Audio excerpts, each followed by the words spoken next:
우리는 어제 출애굽기 33장을 보았습니다. 33장에서는 이제 여호와께서 금송아지 우상 숭배를 범한 그들과 동행하지 않겠다고 하시죠.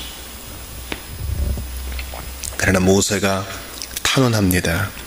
그래서 여호와의 그 이름을 가지고 또 약속을 가지고 주님 앞에 중재의 기도를 드리죠. 그래서 그들에다 장신구를 떼어냅니다. 또 회막에서 진영 바깥에 있는 회막에서 모세는 하나님을 만나는데요. 우리의 여호수아 예수 그리스도를 보여주는 이 젊은 수종자 여호수아는 그 회막에 남아 있습니다. 그것은 이제 우리의 중보자 예수님은 모세처럼 왔다 갔다 하지 않으시고 항상 그 자리에서 우리를 위해서 하나님 앞에 간구하고 계시다는 복된 진리를 보았죠. 또한 이제 모세의 중재 기도에 주님이 뜻을 꺾으시고 함께 가시겠다 하면서 모세에게 당신님의 영광을 보여주는데 그를 반석 위에 세워서 보여줍니다. 그러니까 우리가 하나님을 만날 수 있는 유일한 방법은 바로 반석 대신 그리스도를 통해서만 볼 수 있는 거예요. 그리스도 없이 하나님께 갈 수 없어요. 그 반석 틈에 주님이 숨겨주셔야 주의 영광을 보고 죽지 않을 수 있어요. 그 상처, 그분의 희생, 그분의 온전한 순종 안에 들어가 있어야 우리가 하나님의 은혜를 받을 수 있습니다. 계속 제가 출애굽기 29장 말씀을 반복하는데요. 아론의 머리에 기름이 부어져야지만 이 흉패에까지 기름이 닿을 수 있어요. 온갖 좋은 선물은 다 머리 대신 그리스도를 통해 우리에게 옵니다. 그러므로 기독교 이 전도 행위에서 예수를 믿으라고 얘기합니다. 물론 성부 하나님도 믿고 성령님도 믿어야 되죠. 그러나 그리스도 중심성, 이 성경이 그리스도를 향하고 있음을 기억할 때 그리스도를 제대로 알아야 삼위 하나님에 대한 이해도 보다 쉬워지고 또 그것이 바른 순서이고 그렇습니다. 우리는 오늘 출애굽기 34장을 통해서 이제 모세가 지난번 금송아지 사건으로 경노하여 언약의 두 돌판을 깨뜨렸는데 이제 다시 주께서 그것을 기록하여 주시고 다시 언약이 이제 갱신되고 회복되어지는 것을 보고요. 모세가 시내산에서 내려올 때 얼굴에 광채가 있었다라는 이 세 가지 사건을 중심으로 오늘 간략하게 출애굽기 34장의 해설을 볼까 합니다. 먼저 우리가 생각해 보고 싶은 것은 주님께서 그 십계명의 돌판을 다시 모세에게 주실 때 자신의 성품이 어떤지를 먼저 모세에게 계시 보여주세요.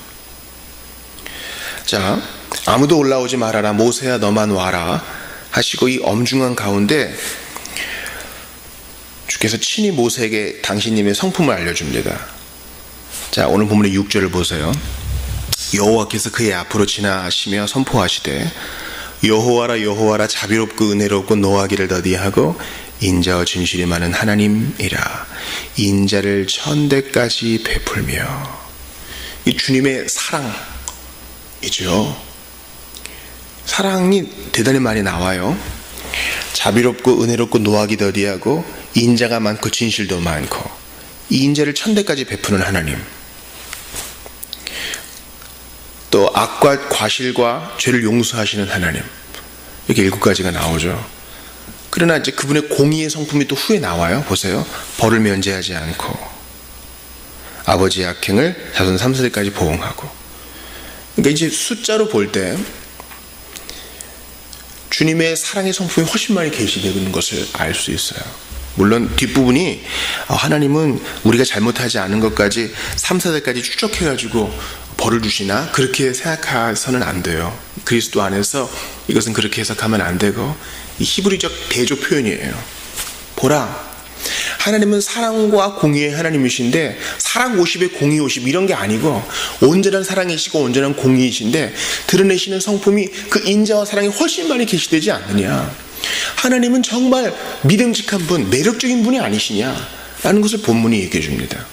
이 언약의 두 돌판을 주면서 십계명을 주면서 이런 말씀을 하세요. 하지 말지니라, 하지 말지니라, 지킬지니라. 이게 그 명령이고 금지인데 그 안에 하나님의 사랑의 성품이 계시되어 있다는 것을 꿰뚫어 볼 줄 알아야 돼요. 우리가 율법의 세 가지 그 용도, 즉 교훈적 용도로 십계명을 받지요. 그래서 신자가 감사한 생활을 뭐에 기반해서 해야 되느냐? 바로 십계명과 주기도에 기반해서 해야 되는 거예요. 이것은 이제 루터의 후계자 멜랑이톤이 정리한 것인데요. 처음으로 이것은 뭐 지키고 하는 의무가 무슨 우리에게 짐이지 뭐예요. 하지만 십계명을 공부해 보세요. 공부하면 할수록 하나님의 따스한 성품, 사랑의 성품이 나와요. 그것을 알 수 있어요. 나는 너의 하나님 여호와다. 주님의 그 따스한 손길, 우리와 관계를 맺으시려고 내미신 그 손길을 보잖아요. 아, 그래, 나의 하나님 되어주시기 위해서 이들을 애굽에서 건져내셨지. 나의 하나님 되시기 위해서 그 죄의 수렁에서 나를 건져내셨지. 십계명을 표피적으로 보는 게 아니라 하나하나 공부해 가면서 인자와 진실이 많은 사랑의 하나님을 더욱더 깨달아 아는 겁니다. 모세는 그 주님의 성품 앞에서 납작 엎드립니다. 이러한 주님의 자애롭고 인자한 성품은 구약에서 6번이나 반복돼요. 시편에서 3번, 느헤미야와 요엘과 요나에서도 주님의 이러한 성품이 나타납니다. 뭐예요? 너희들은 참지 못하고 금송아지를 만들어 춤을 추었으나 나는 사랑이 많은 사랑 자체인 하나님이니라. 모세의 청혼을 듣고 나의 뜻을 돌이켰노라. 하나님께서는 백성들의 반역 사건조차도 자신의 영광을 선포하는 기회로 역전시키십니다. 그렇지 않아요? 우상숭배한 그들을 멸망시킬 기회로 삼지 않으시고 오히려 당신님의 풍성한 인자와 긍휼을 나타내시는 계기로 삼으시죠. 이번 사건을 자신의 성품을 보다 충분하게 선포하는 계기로 역전하시는 하나님의 그 신묘한 선미를 보게 되는 것입니다. 여러분, 그러므로 모든 그리스도인은 하나님 앞에서 나의 실수까지도 주님은 선하게 바꾸실 수 있다라는 마음을 가져야 됩니다.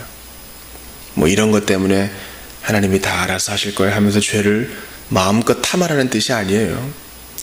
내가 실패했어도 넘어졌어도 다시 주님께 나아가면서 마음을 어떻게 붙잡아야 돼요? 그래도 주님은 인자와 자비가 풍성하신 하나님이시다. 이 일을 통하여 내가 하나님을 더 알게 해주실 것이다. 유익을 어떻게든 되게 해주실 것이다. 과거의 잘못된 선택으로 인하여 고통받는 자들은 이거 내가 죄값을 받는 것이지 그렇게 생각할 것이 아니라 이 일을 통하여 하나님의 성품을 더 어떻게 알아가게 될까? 그래, 나의 깨어짐을 통해 주님을 더욱더 가까이 모시게 되기를 원한다. 이런 마음이 있어야 돼요. 하나님은 실제 그런 분이시니까. 모세가 청원합니다. 주는 우리와 동행하소서. 이는 목이 뻣뻣한 백성이니이다. 비록 우리와 이스라엘 백성의 공통점이 있죠. 우리는 여전히 교만하고 죄를 계속 짓지만 우리의 악과 죄를 사하시고 우리를 주의 기업으로 삼으소서. 주의 기업으로 삼으소서. 이스라엘 백성이 하나님의 기업으로 언급된 첫 번째 경우입니다. 우리를 주님의 소유 삼아주셔서 버리지 마시고 동행해 달라는 겁니다. 여러분, 이러한 기도를 누가 해요? 중재자 모세가 하죠. 그리고 지금도 이 기도를 우리의 영원하고 온전한 모세이신 그리스도가 해주셔요. 우리의 가장 작은 죄라도 주님의 진노를 촉발시키기에 충분합니다. 그럼에도 불구하고 중보자 예수님은 우리를 위해 기도해줘요. 아버지, 주의 소유 아닙니까? 인자와 자비를 베풀어 주십시오. 내가 주님께 받은 칭의가 있지 않습니까? 여러분, 예수님의 칭의가 있어요. 그분은 죄가 없으신데도 희생당하셨거든요. 하나님께서, 성부께서 예수님의 그 의로우심을 인정해 주셨어요. 예수님의 칭의, 그 칭의 까닭에 우리가 당당히 설 수 있는 거예요. 우리를 위해 지금도 중보자로 서 계시는 중재자 예수님 사랑하지 않을 수 없습니다. 그리고 나서 이제 주님이 그 땅에 들어갔을 때 조심할 것, 즉 그 땅의 사람들과 계약 관계를 맺지 말고 결혼하지 말고 또 우상 숭배하지 말라 분명히 말씀하시고 또 명하시죠. 3가지 절기를 말씀하시면서 이 3절기 때 모든 남자는 반드시 하나님 앞에 자신을 보여야 된다. 그리고 이제 안식일을 얘기하세요. 21절 보세요. 21절 이후를 보세요. 자, 엿새 동안 일하고 7째 날에는 쉴지니 밭갈 때나 거둘 때도 쉴지며. 여러분 농번기 때 얼마나 바빠요. 주님은 이방 사람들과 관계 맺지 말아라, 우상 숭배하지 말아라, 3가지 절기를 지켜라 하면서 이 안식일 생명처럼 지키라고 말씀하십니다. 우리 그저께 본 말씀과 같잖아요. 그때도 쉬어라. 그런데 오늘 본문의 24절 보니까 그때에 3가지 절기를 지키고 안식할 때에 아무도 네 땅을 탐내지 못할 거야, 이렇게 말씀합니다. 여러분 우리 신앙의 선배들은요 이 말씀을 문자 그대로 지켰어요. 심지어 콩을 이렇게 딱 말리려고 널어놨는데 비가 오면 거둬야 되잖아요. 근데 주일에 비가 와. 하나님이 지켜주겠지 하면서 예배하는 일에 힘쓰고 안 거뒀던 기록도 있어요. 아, 참 무지하다 그렇게 생각할 분도 계시죠. 그러나 그분들의 그 순수한 마음을 우리 배워야 돼. 그리고 그들은 실제로 주님께 복을 받았어요. 여러분 쉴지니 밭갈 때나 거둘 때에도 쉴지며.